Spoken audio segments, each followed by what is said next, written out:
জানেন চট্টগ্রাম বিশ্ববিদ্যালয়ে গতকাল রাতে স্থানীয় সন্ত্রাসীদের আক্রমণে চট্টগ্রাম বিশ্ববিদ্যালয়ের শিক্ষার্থীদের উপর কার্যকর হামলার ঘটনা ঘটে। তার প্রেক্ষিতে ছাত্র শিবির বিক্ষোভ মিছিল এবং আয়োজন করেছে। যেমন দর্শক আপনারা দেখছেন টুডে নিউজ। জানেন যে গতকাল রাতের এক তুচ্ছ ঘটনাকে কেন্দ্র করে আমরা যেমন জানতে পেরেছি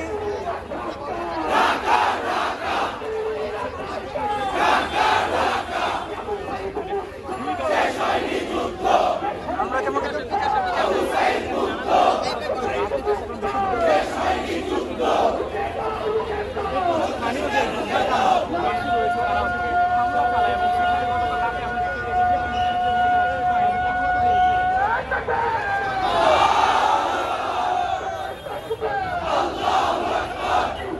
আমরা যেমনটা জানতে পেরেছি যে গতকাল রাতের তুচ্ছ ঘটনাকে কেন্দ্র করে চট্টগ্রাম বিশ্ববিদ্যালয় শিক্ষার্থীদের উপর স্থানীয় সন্ত্রাসীদের সাথে যুক্ত হয়ে ছাত্রলীগ এবং যুবলীগও আক্রমণ করে আজকে দিনভর সেই সেখানে সংঘর্ষে প্রবিসি সহ সেখানে ডক্টর সহ শতাধিক শিক্ষার্থী আহত হওয়ার মতো ঘটনা ঘটেছে।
Let's go!